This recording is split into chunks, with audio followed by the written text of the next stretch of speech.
एक बुढ़िया माई के 7 बेटे और एक बेटी थी। बेटी की शादी हो चुकी थी। जब भी बुढ़िया माई के बेटे की शादी होती तो फेरों के समय एक नाग आता और उसके बेटे को डस लेता। बेटे की वही मृत्यु हो जाती और बहू विधवा। इस तरह बुढ़िया माई के 6 बेटे मर गए। अपने बेटों के मर जाने के दुख से बूढ़ी माई रो रो के अंधी हो गई। 7वें बेटे की शादी होनी बाकी थी। भाई दूज का पर्व आया तो भाई ने कहा, मैं बहन से तिलक कराने जाऊंगा। बुढ़िया माई ने कहा, ठीक है। उधर जब बहन को पता चला कि मेरा भाई आ रहा है तो वह बहुत खुश हो गई और पड़ोसन के घर जाकर पूछा कि जब बहुत प्यारा भाई घर आए तो क्या बनाना चाहिए। पड़ोसन उसकी खुशी को देखकर जल भुन गई और कह दिया, दूध से रसोई लेप, घी में चावल पका। बहन ने ऐसा ही किया। उधर जब भाई बहन के घर जा रहा था तो उसे रास्ते में सांप मिला। सांप उसे डसने को हुआ। भाई बोला, तुम मुझे क्यों डस रहे हो? सांप बोला, मैं तुम्हारा काल हूँ और मुझे तुमको डसना है। भाई बोला, मेरी बहन मेरा इंतजार कर रही है। मैं जब तिलक करा के वापस लौटूंगा तब तुम मुझे डस लेना। सांप ने कहा, भला आज तक कोई अपनी मौत के लिए लौट के आया है जो तुम आओगे? भाई ने कहा, अगर तुझे यकीन नहीं है तो तू मेरे झोले में बैठ जा। सांप ने ऐसा ही किया। वो उसके झोले में बैठ गया। भाई अपनी बहन के घर पहुंच गया। दोनों बड़े खुश हुए। भाई बोला, बहन जल्दी से खाना दे, बड़ी भूख लगी है। बहन क्या करे, ना तो दूध की रसोई सूखे ना ही घी में चावल पके। भाई ने पूछा, बहन इतनी देर क्यों लगा रही हो? तुम क्या पका रही हो? तब बहन ने बताया कि मेरी पड़ोसन ने मुझे ऐसे ऐसे बताया है। दूध से रसोई लेप, घी में चावल पका। भाई बोला, पगली कहीं घी में भी चावल पके हैं या दूध से कोई रसोई लीपता है? गोबर से रसोई लीप, दूध में चावल पका। बहन ने ऐसा ही किया। खाना खा के भाई को बहुत जोर की नींद आने लगी। इतने में बहन के बच्चे आ गए। बोले, मामा मामा हमारे लिए क्या लाए हो? भाई बोला, मैं तो कुछ नहीं लाया। बच्चों ने वह झोला ले लिया जिसमें सांप था। जैसे ही उसे खोला उसमें से हीरे का हार निकला। बहन ने कहा, भैया तूने बताया नहीं कि तू मेरे लिए इतना सुंदर हार लाए हो। भाई बोला, बहना तुझे पसंद है तो तू ले ले, मुझे हार का क्या करना। अगले दिन भाई बोला, अब मुझे जाना है, मेरे लिए खाना रख दे। बहन ने उसके लिए लड्डू बना के एक डिब्बे में रख के दे दिए। भाई कुछ दूर जाकर थक कर एक पेड़ के नीचे सो गया। उधर बहन के जब बच्चों को भूख लगी तो माँ से कहा, खाना दे दो। माँ ने कहा, खाना बनने में अभी देर है। तो बच्चे बोले कि मामा को जो दिया था वही दे दो। तो वो बोली कि लड्डू बनाने के लिए बाजरा पीसा था, वही बचा पड़ा है चक्की में, जाकर खा लो। बच्चों ने देखा कि चक्की में तो सांप की हड्डियां पड़ी हैं। ये बात बच्चों ने माँ को बताई तो माँ बावली सी होकर भाई के पीछे भागी।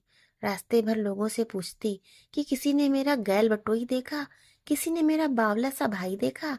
तब एक ने बताया कि कोई लेटा तो है पेड़ के नीचे, देख ले वही तो नहीं। भागी भागी बहन पेड़ के नीचे पहुंची। अपने भाई को नींद से उठाया। भैया भैया कहीं तूने मेरे लड्डू तो नहीं खाए? भैया बोला, ये ले तेरे लड्डू। नहीं खाए मैंने।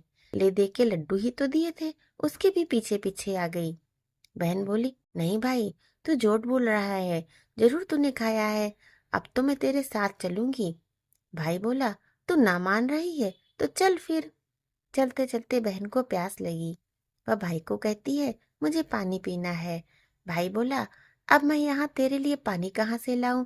दूर कहीं चील उड़ रही है, चली जा, वहां शायद तुझे पानी मिल जाए। तब बहन वहां गई और पानी पीकर जब लौट रही थी तो रास्ते में देखती है कि एक जगह जमीन पर 6 शिलाएं गड़ी हैं और एक बिना गड़े रखी हुई थी। उसने एक बुढ़िया से पूछा कि ये शिलाएं कैसी हैं? उस बुढ़िया ने बताया, एक बुढ़िया है, उसके 7 बेटे थे। 6 बेटे तो शादी के मंडप में ही मर चुके हैं, तो उनके नाम की ये शिलाएं जमीन में गड़ी हैं। अभी 7वें की शादी होनी बाकी है। जब उसकी शादी होगी तो वह भी मंडप में ही मर जाएगा, तब ये 7वीं शिला भी जमीन में गड़ जाएगी। ये सुनकर बहन समझ गई कि ये शिलाएं किसी और की नहीं बल्कि उसके भाइयों के नाम की हैं। तब उसने उस बुढ़िया से अपने सातवें भाई को बचाने का उपाय पूछा। बुढ़िया ने उसे बतला दिया कि वो अपने सातवें भाई को कैसे बचा सकती है। सब जानकर वह वहां से अपने बाल खुले कर पागलों की तरह अपने भाई को गालियां देती हुई चली। भाई के पास आकर बोलने लगी, तू तो जलेगा, टूटेगा, मरेगा। भाई उसके ऐसे व्यवहार को देखकर चौंक गया। उसे कुछ समझ नहीं आया। इसी तरह दोनों भाई बहन माँ के घर पहुंच गए। थोड़े समय के बाद भाई के लिए सगाई आने लगी।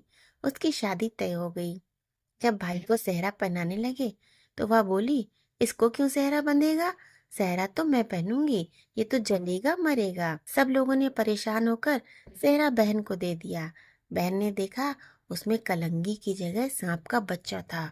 बहन ने उसे निकाल के फेंक दिया। जब भाई घोड़ी चढ़ने लगा तो बहन ने फिर कहा, ये घोड़ी पर क्यों चढ़ेगा? घोड़ी पर तो मैं बैठूंगी, ये तो जलेगा मरेगा, इसकी लाश को चील कौवे खाएंगे। सब लोग बहुत परेशान। सबने बहन को घोड़ी पर भी चढ़ने दिया। अब जब बारात चलने को हुई तब बहन बोली, ये क्यों दरवाजे से निकलेगा? ये तो पीछे के रास्ते से जाएगा, दरवाजे से तो मैं निकलूंगी। जब वह दरवाजे के नीचे से जा रही थी तो दरवाजा अचानक गिरने लगा। बहन ने एक ईंट उठाकर अपनी चुनरी में रख ली। दरवाजा वहीं का वहीं रुक गया। सब लोगों को बड़ा अचंभा हुआ। रास्ते में एक जगह बारात रुकी तो भाई को पीपल के पेड़ के नीचे खड़ा कर दिया। बहन कहने लगी, ये क्यों छांव में खड़ा होगा? ये तो धूप में खड़ा होगा, छांव में तो मैं खड़ी होंगी। जैसे ही वह पेड़ के नीचे खड़ी हुई, पेड़ गिरने लगा। बहन ने एक पत्ता तोड़कर अपनी चुनरी में रख लिया। पेड़ वहीं का वहीं रुक गया। अब तो सबको विश्वास हो गया कि ये बावली कोई जादू टोना सीख कर आई है, जो बार बार अपने भाई की रक्षा कर रही है। ऐसे करते करते फेरों का समय आ गया। जब दुल्हन आई तो उसने दुल्हन के कान में कहा, अब तक तो मैंने तेरे पति को बचा लिया, अब तू ही अपने पति को और साथ ही अपने मरे हुए जेठों को बचा सकती है। फेरों के समय एक नाग आया। वो जैसे ही दूल्हे को डसने को हुआ, दुल्हन ने उसे एक लोटे में भर के ऊपर से प्लेट से बंद कर दिया। थोड़ी देर बाद नागिन लहर लहर करती आई। दुल्हन से बोली, तू मेरा पति छोड़। दुल्हन बोली, पहले तू मेरा पति छोड़। नागिन ने कहा, ठीक है, मैंने तेरा पति छोड़ा। दुल्हन, ऐसे नहीं, पहले 3 बार बोल। नागिन ने 3 बार बोला।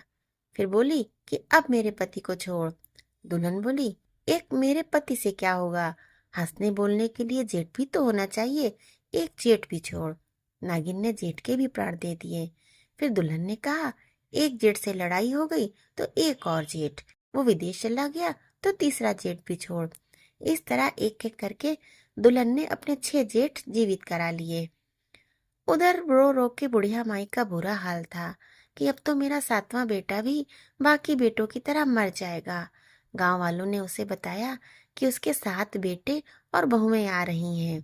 तो बुढ़िया बोली, अगर ये बात सच हो तो मेरी आंखों की रोशनी वापस आ जाए और मेरे सीने से दूध की धार बहने लगे। ऐसा ही हुआ। अपने सारे बहू बेटों को देखकर वह बुढ़िया माई बहुत खुश हुई। बोली, ये सब तो मेरी बावली बेटी का किया है, कहाँ है मेरी बेटी? सब बहन को ढूंढने लगे। देखा तो वह भूसे की कोठरी में सो रही थी। जब उसे पता चला कि उसका भाई सही सलामत है तो वह अपने घर को चली। उसके पीछे पीछे सारी लक्ष्मी भी जाने लगी। बुढ़िया ने कहा, बेटी, पीछे मुड़ के देख, तू सारी लक्ष्मी ले जाएगी तो तेरे भाई भाभी क्या खाएंगे? तब बहन ने पीछे मुड़ के देखा और कहा, जो माँ ने अपने हाथों से दिया वह मेरे साथ चल, बाकी का भाई भाभी के पास रहे। इस तरह एक बहन ने अपने भाई की रक्षा की। जय हो।